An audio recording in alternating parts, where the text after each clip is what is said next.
not a super inspiring guy, I don't feel like, but I'm thankful for where the Lord has allowed me to be at this stage in my life. I think that I've been super blessed with the heritage I've had. I've had a family full of people in ministry, strong work ethic from my father, and it's been passed down from his dad. You don't see men really standing up for what they believe the Bible has to say. And there's bus ministry, if it's taught me one thing, it's that it's an alarming amount of absent fathers in a home. Almost every single troubled kid that we deal with in bus has at least a broken home, if not a single parent raising them. Sometimes there's a situation where there's kids that are almost raising themselves because both parents are almost absent. It's unbelievable. And if there's ever been a time for encouragement, for Christian men like you and me to stand up, there's never been a bigger need for that.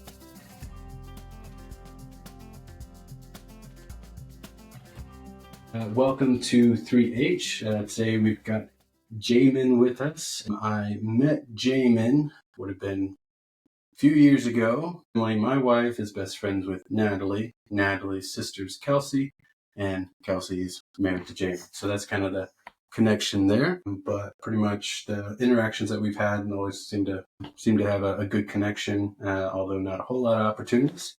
But now we've got one to kind of connect on a little bit of a deeper level, I think. And so I'm excited about today. Just got finished with a nice little workout. So welcome to 3H. Thank you. Appreciate it.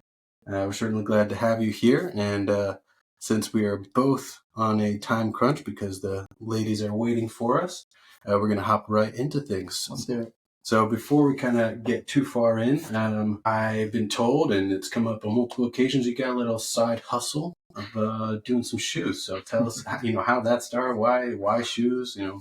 So since I was probably like 9, I loved skateboarding. I loved it. So skate shoes, I had to have like certain ones because that's what certain pros had, and then so it was always Vans. I always wanted that pair of Vans. And I'm kind of a neat freak by nature anyway, so I like if something's dirty, I just don't really care for that. So I guess just my love for shoes kind of grew, and then one day I was like, man, these are really dirty. I need to clean these up. So looked up how to clean them. All of a sudden, friends are like, hey, will you clean my shoes? And I was like, maybe I could do this a little bit. So it's more something I do just because I love it. I don't really do it for the finances of it necessarily as much, but we'll spend money, clean some shoes, and hopefully help my friends not embarrass themselves when they're out and about. Yeah, I know. I gotta clean them. I won't go there. They're not looking too good. But I forgot my other shoes. It is what it is. Nice. So that's super cool. At one point I was very much into it, but I had soccer cleats, and so it was always a fun moment to, after a big soccer game out in the rain and mud and having to go through and then clean them, and then you look at it, it's like, it's pristine. Yeah. But after that, that's probably the last time They don't look bad. They really don't. I saw them, but they could use just a little bit of love, but not much. Just a little bit. Anyway, it's a little side hustle, a little extra money, and now you are married, and you guys been married now for almost 4 years. November the 7th. Some people, they think, especially in a Christian church world, that as soon as you get married, you have to have kids, and that's the only main focus at the beginning. And obviously now the more modern world, people are like, oh no, you can wait till you're 30, you can wait till you're 35, and you hear about people having kids, all the way up until they're like 40s and 50 years old, because of modern technology. But from your thought and kind of where you are right now, where do you fit in? Where do you think Christians should be, and kind of why? Well, I told Kelsey when we were about to get married, we talked about all that beforehand, and I was hesitant to start trying to have kids right away. I thought let's get married, make some memories, maybe travel a little bit, do some things that are a little bit harder to do once you have a family. So we didn't do nothing but travel per se, but we do go on some trips. We've been some places. We met some friends. We went to the UK. That was incredible.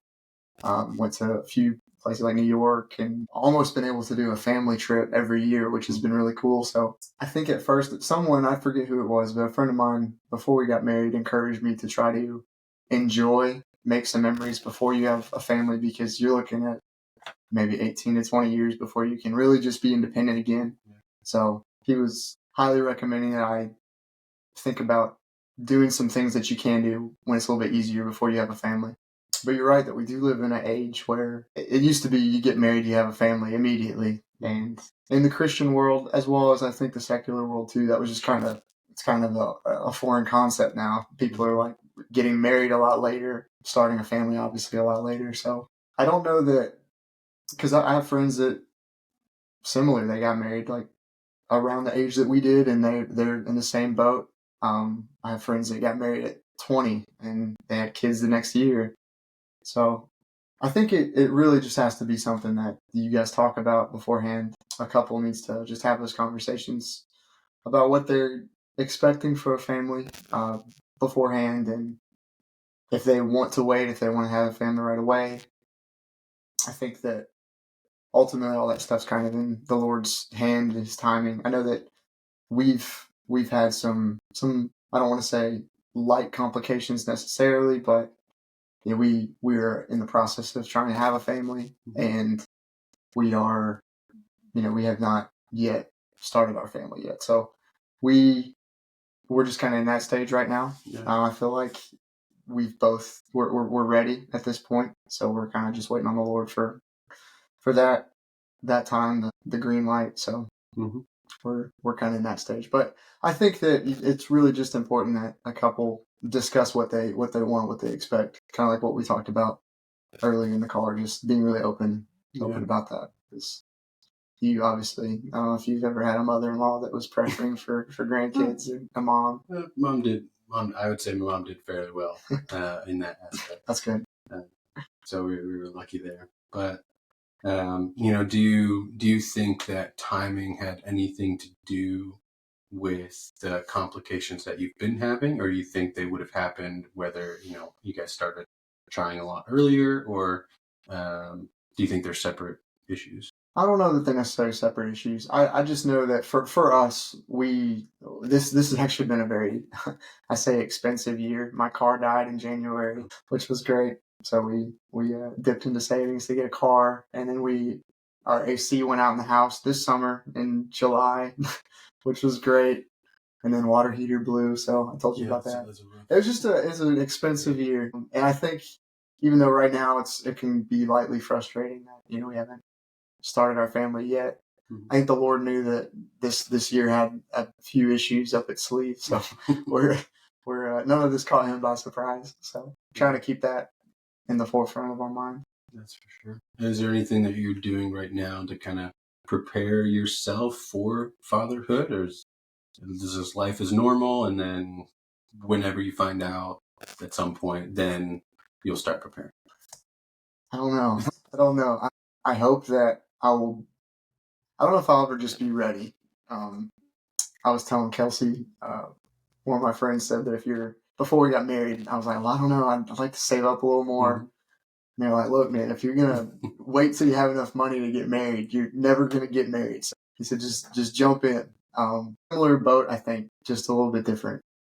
I don't know. I hope that I'll be ready. We've obviously been very prayerful about becoming parents.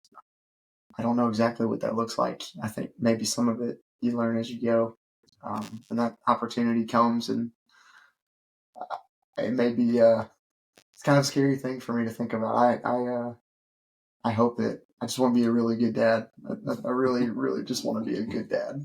So right now I'm just focusing on it, trying to just mentally prepare for what's coming. I don't know that maybe you could attest. I don't know if you can fully prepare or be ready for becoming a father.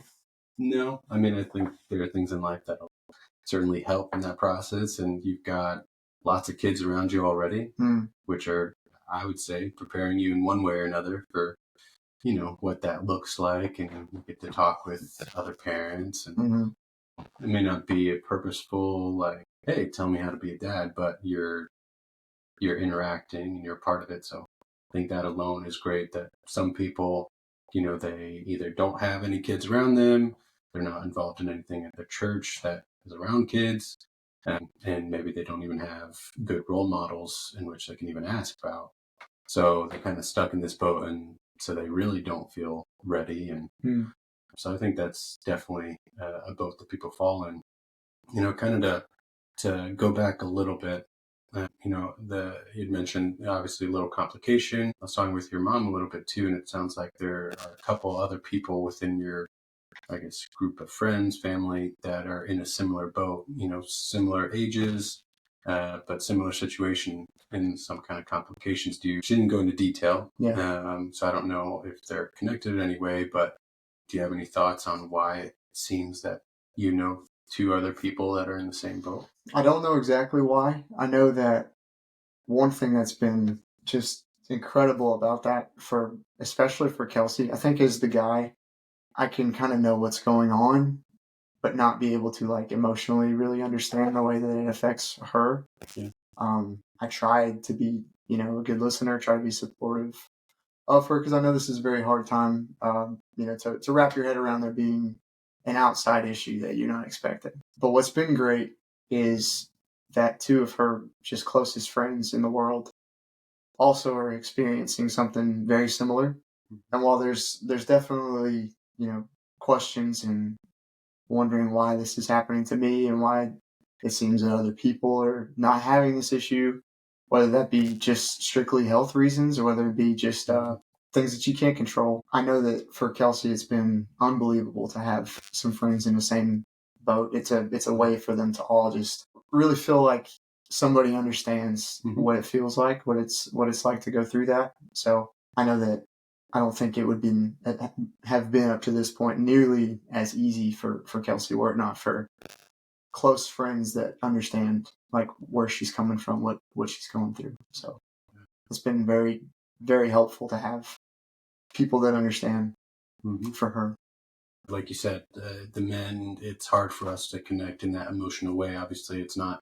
Sometimes it can be on the man, something wrong with something going on for them. Sure.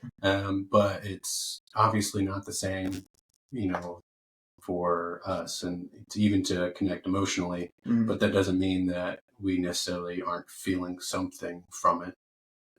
Is there anything that is maybe hard for you to express being the man because you don't want to make things worse for her, or you don't want her to feel bad, or what does your side look like emotionally? Well, to be really honest, I think that one of my and it's kind of silly. My wife likes to point that out, but I have such a great dad. He's my hero. I think of him as almost like the standard for being a father, and I see just the way that he lives his life, and I know my own heart better than anyone except the Lord.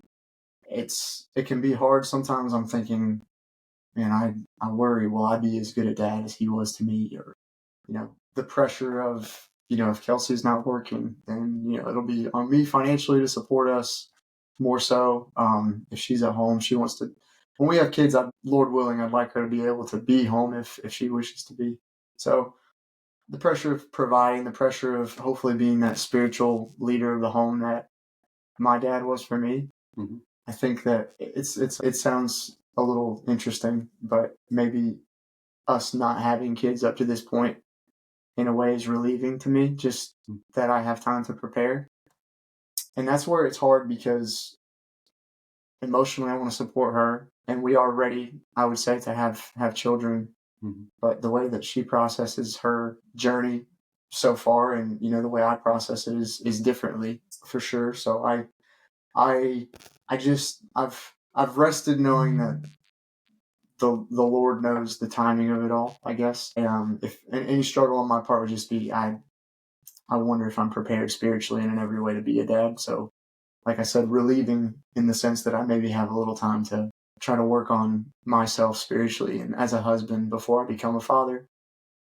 But these are things you don't expect. You just assume that you're going to get married, you're going to, have children whenever you decide to start trying. So it is not something that I expected to be something we'd go through, but we're here and at this point, I'm trying to look past just my own desires and try to just be the emotional support that I need to be for Kelsey right now, and just trust the Lord. That's all we can do. Ultimately, it's just in His hands when that starts for us. So trying to just leave that. Yeah. So I'm going to kind of push a little bit, but now you're a little relieved that maybe it hasn't happened yet. Mm. And do you think you won't be? Like, is there how do you know that you're now spiritually ready or monetarily, financially ready? Like, what's that? Is there a goal? Like, when I can memorize the entire Bible, like what? How do you know? I know my own heart, and I know you just have these expectations. I guess we were in the gym earlier. We were talking about how I just don't know if I'll ever be satisfied with where I'm at. Yeah, Maybe somebody else looks at me and says, "Oh, they're ready," and I'm like, "I'm not ready." I'm maybe it's just my just unattainable expectations of myself. It could just be that. I do love children. Your son, love that kid. We have fun. I'm not afraid to be the fun dad. I've never been afraid of that. I hope that I will at least be that. I guess I just right now it's a relief because I just feel as though I have time to prepare. That said, I don't know. I think I want to be the best dad possible, and I think I have this expectation of myself. I think my wife would say the same. She gives me a hard time. Like, why would you think that you wouldn't be a good dad? So I just have an expectation. I guess maybe it's wrong. All right. Well, I got one more kind of push. Hit me. So you're like, I'm not ready. When I'm ready, then I will, be ready to become a dad, and I'll feel ready. And when God was picking His disciples, like none of those guys were ready for what was about to happen. But God was like, nope, now's the time. Let's go. And then even afterwards, when He had died, rose again, and was essentially sending them off, they still weren't ready for that next step. Like they had been with Jesus, but if someone had asked them, "Hey, are you ready to teach and travel the world and be persecuted, like all those things?" They'd probably be like, "No, like give me some more time." Or like the I forget who it was, but essentially came to Jesus and said, "Hey, I'll follow you." And Jesus was like, "Okay, come on." And the guy was like, "Well, first let me go back and let me bury my father, and then I'll be ready." So kind of taking that kind of standpoint, you're never going to be ready for kids. Yeah. So at some point, you're going to have to decide, okay, I'm not ready, but God, and I think that's part of it. Like you feel like I may not feel ready, but I still don't feel like maybe Christ is saying I'm ready. Like you don't have that kind of a feeling yet, maybe, which, is understandable.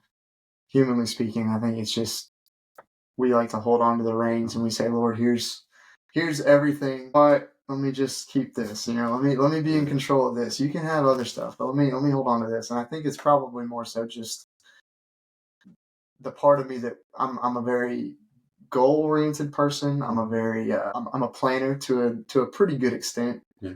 I think that part of my nature is kind of what keeps me from just being like, whatever happens. Like, just Lord, take it all.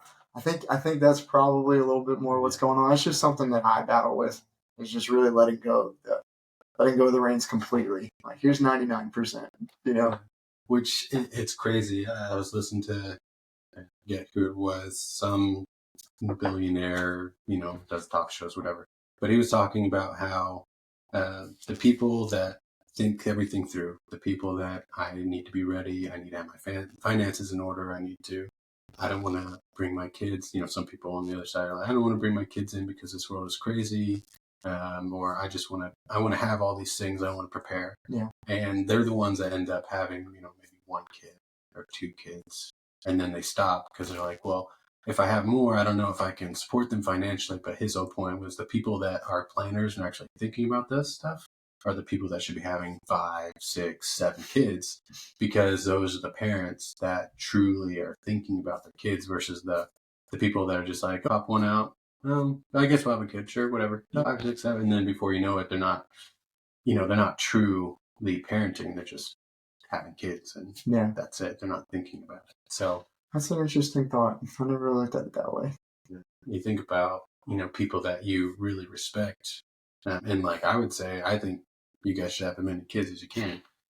Because I think that, the limited amount that I know about you, limited amount that I know about Kelsey and just the family that's here already, like I believe great parents, and I would rather have you guys raising 5, 6, 7 kids than, some random person that, isn't involved in church, that doesn't care about working out, that doesn't care about family. Like, Yeah. and it's a hard thing because, I'm at 2 kids, but I can't force Emily to have more kids. But Right.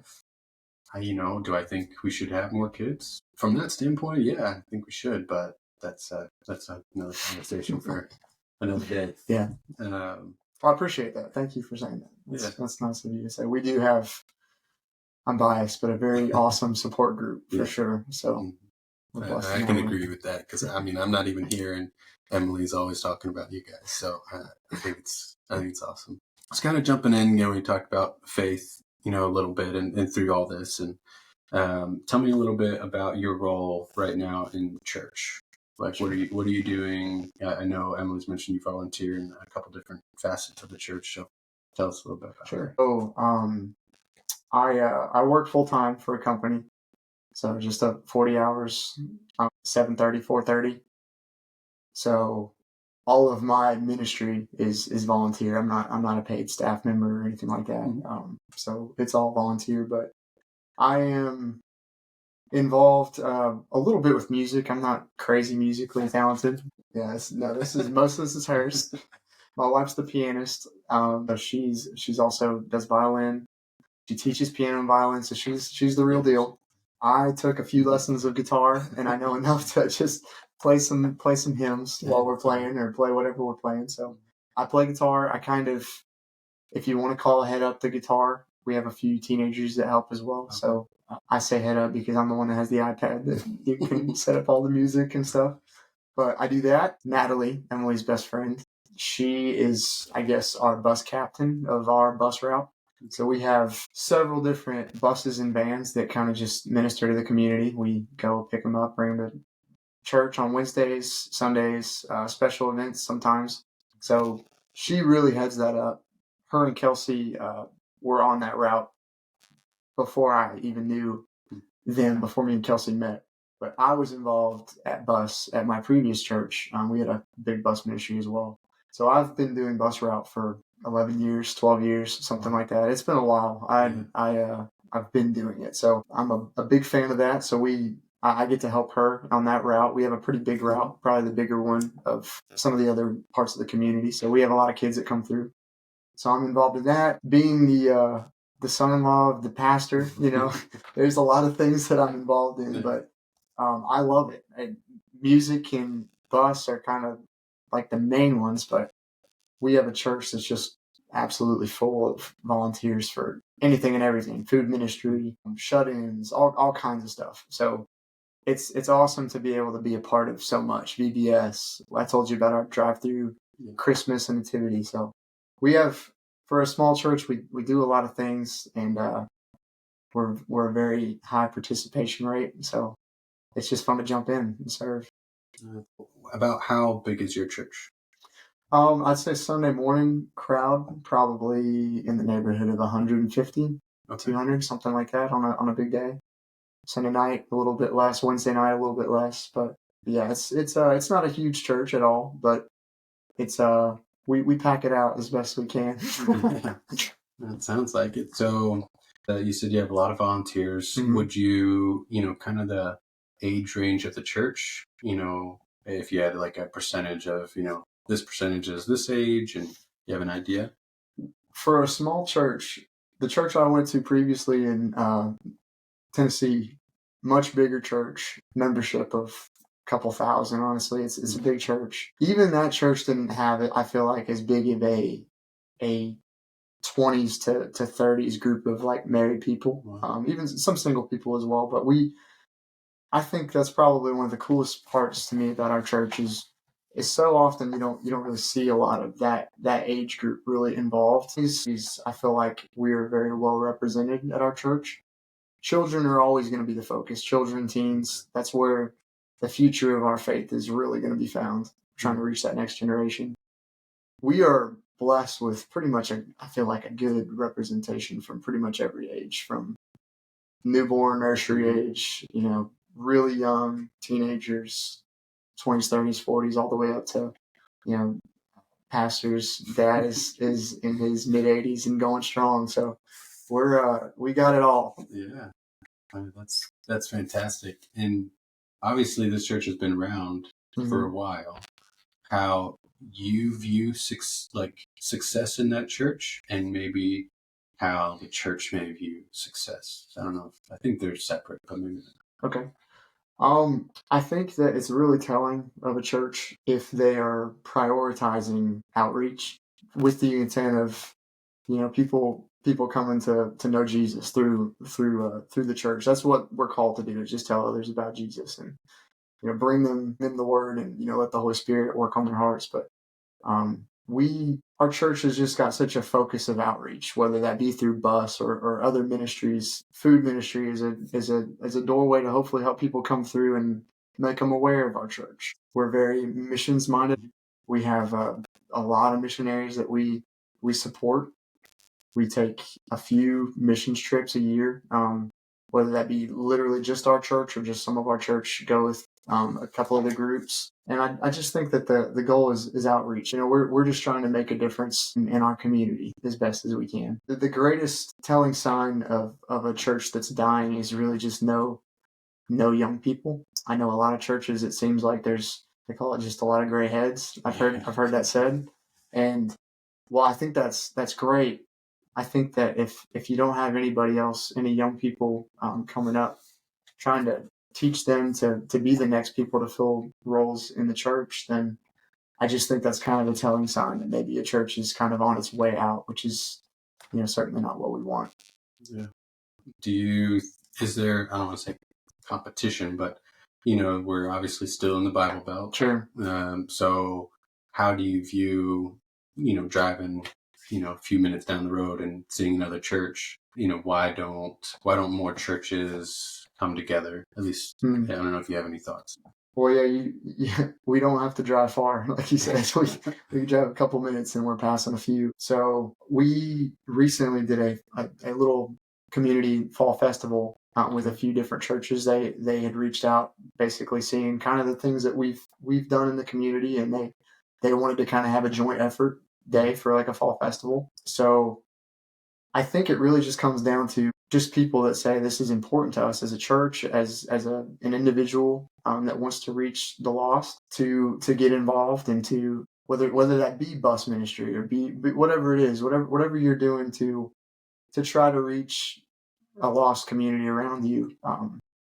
I think that it's just it can be telling of some churches. And I'm not throwing shade at anybody, but I do think that you can tell fairly quickly which churches really have that goal in mind. And there's also a lot of churches, being in the Bible Belt, it's a lot of traditional Christianity. I think mom grew up in church. I went to church my whole life. Every time the doors were open, those types of things. And I think if church is if it's only just tradition, then that's also telling of a church that doesn't really have outreach in mind. It's just kind of, we go and we can say we went. And I think that it's sad. There's a lot of great churches around. I just think it comes down to who's willing to try to reach the community. Do you think there's because I know for larger churches, very much about the numbers. Like we've had, 1,000 people attend today. Yeah. Our outreach team reached, 10,000 people today through our food drive. And so they're able to, in a way, they have goals. They're like, okay, we are successful if we reach this many people, if we donate this much money. So obviously smaller churches, how is your church, or how do you view a successful outreach? What does that look like? Is that more people at the church? Is it some type of if we donate this much food, kind of what does that look like for? Because the reason I ask is because a lot of men tend to want to have goals and things that they can say, okay, we were talking about, obviously working out. I set this goal for myself. I need to bench this much, therefore I'm successful. Right. Same thing with finances. If I have this much money, therefore I am successful. Yeah. And so they have goals to kind of shoot for. So how does a young man in a church, look for or find success when there's no benchmark to say you're successful if this? Yeah. That's a good question. I think I may not say this the most eloquent way. I think that goals are great. I think it's important to have goals. We'll do campaigns for like Sunday school. If you come this many weeks, there's a big prize for whichever kid comes every week. So I think goals are great. Obviously, the more people that come into the church, the better. We'd love if the whole community of Odenville came to visit our church. We just did a big fall festival just at our church.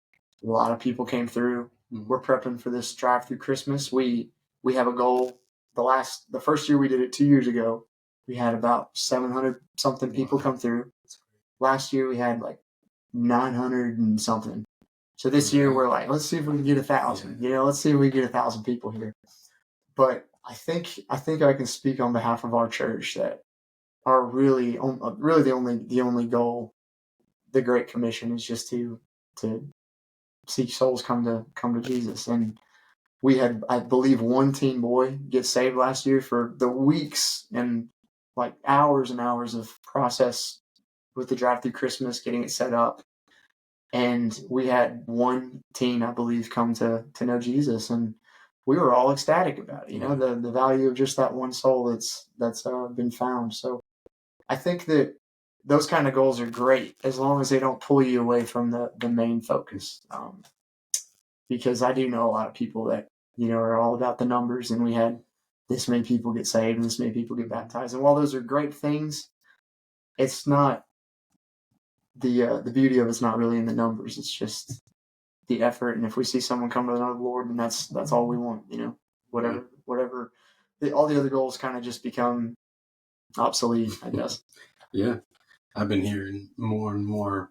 There's a book, Atomic Habits, which I think you may have heard of. Anyway, it's got a lot of great stuff. But one of the things that it continues to talk about is, it's great for people to have a goal. So if they're wanting to make a habit, that's the focus. But if they're wanting to have a habit, instead of focusing on the goal of, I want to run a 5K or I want to bench press a certain amount, the focus changes to the processes that lead to those results. Sure. Which I think, is probably, from what it sounds like, more so almost what you guys view. So instead of, we need to save 100 people, it's what are the processes that we put in place to make that happen? Yeah. And then, you guys do your part. You did the process, and then it's up to God to essentially convict and save. So exactly. And I think a lot of people would be good for them to hear that and know that it's not just doesn't have to just be in your life, focusing on processes, but also in the processes of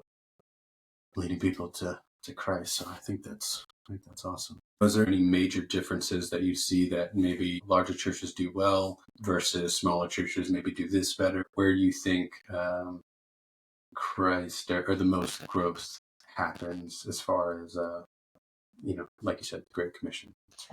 Yeah, I'm going to butcher the passage, but the story, basically the Lord gives the talents to the different individuals, and the man with 5 talents went and created 5 talents and 5 talents more, and the man with 2 created 2 more, and the one that he gave to the one man, he buried that talent, and he was reprimanded for that.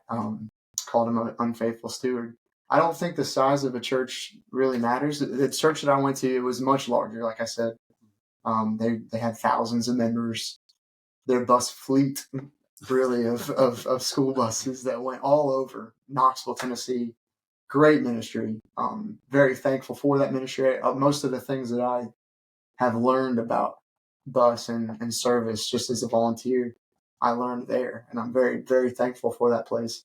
I've been able to take a lot with me and try to implement it here.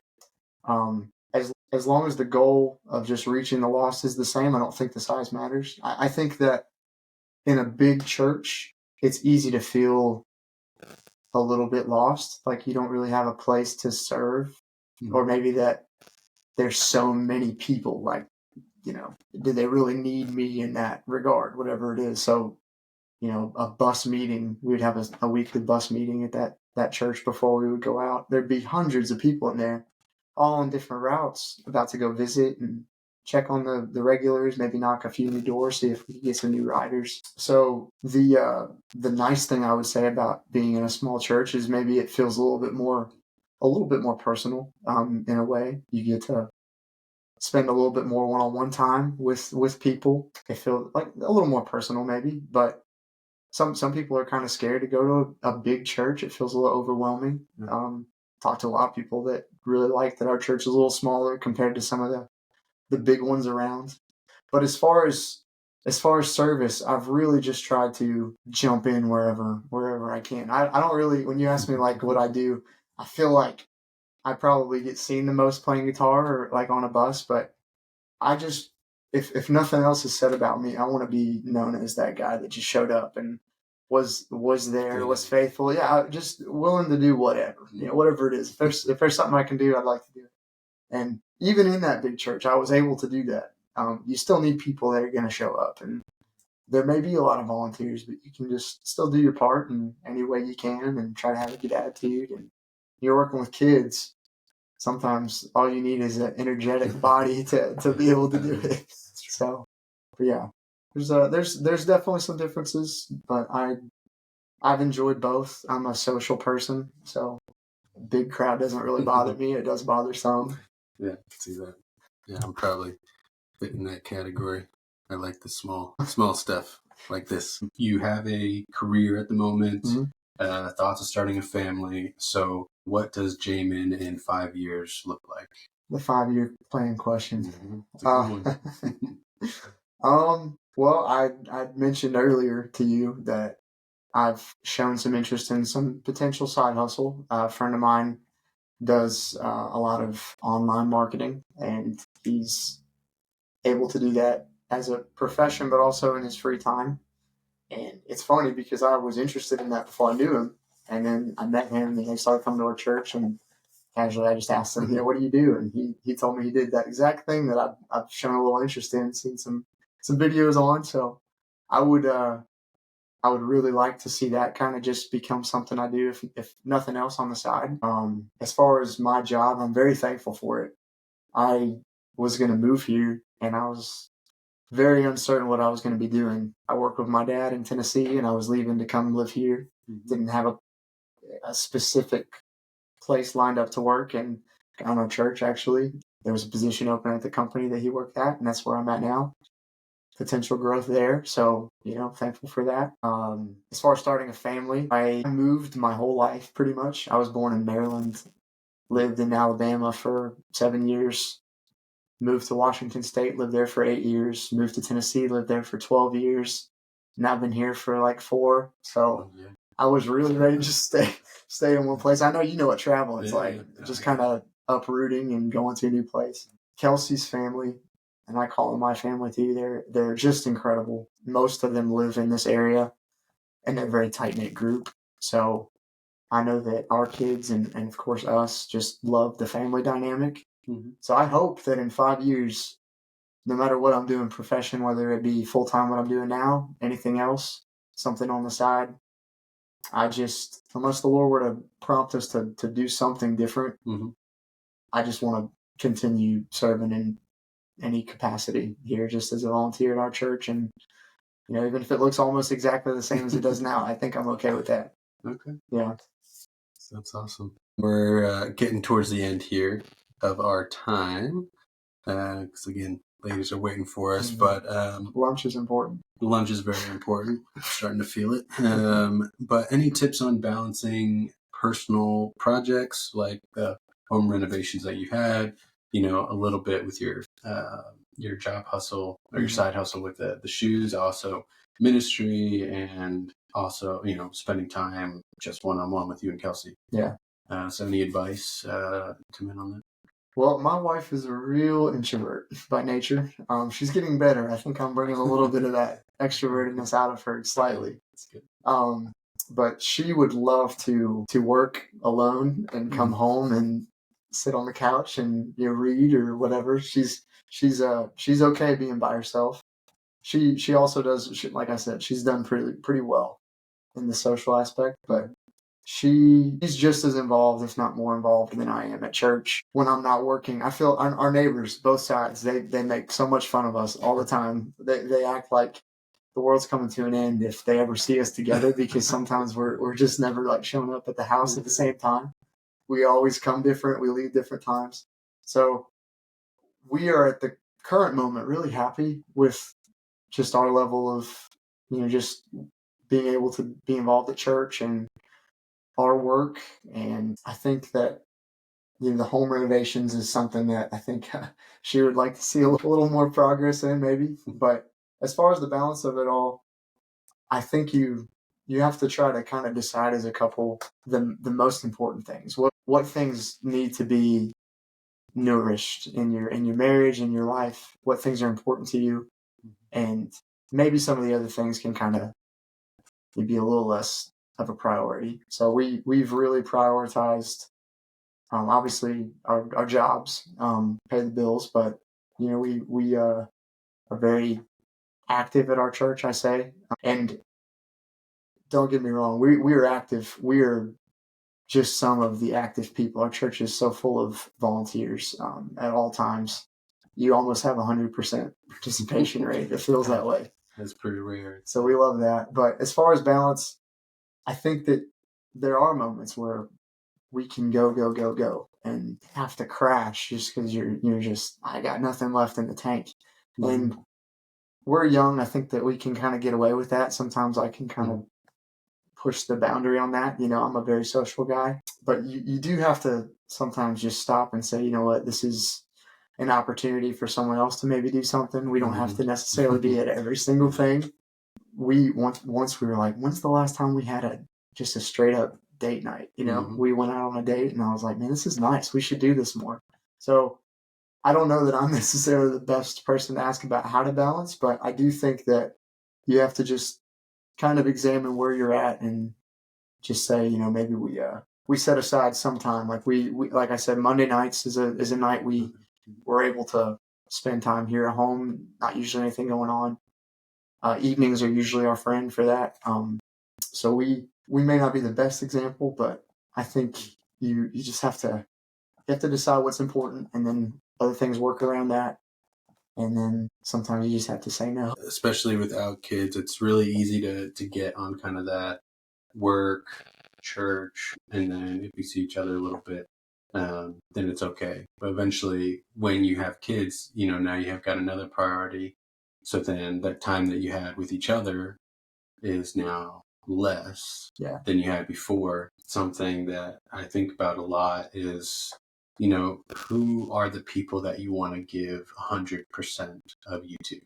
Do you want to give 100% to work, and then, or let's, divide your life. So if you have 100% to give, do you want to give the majority to work? Do you want to give the majority to your family, the majority to, how do you balance your energy essentially? And you having lots of energy, great.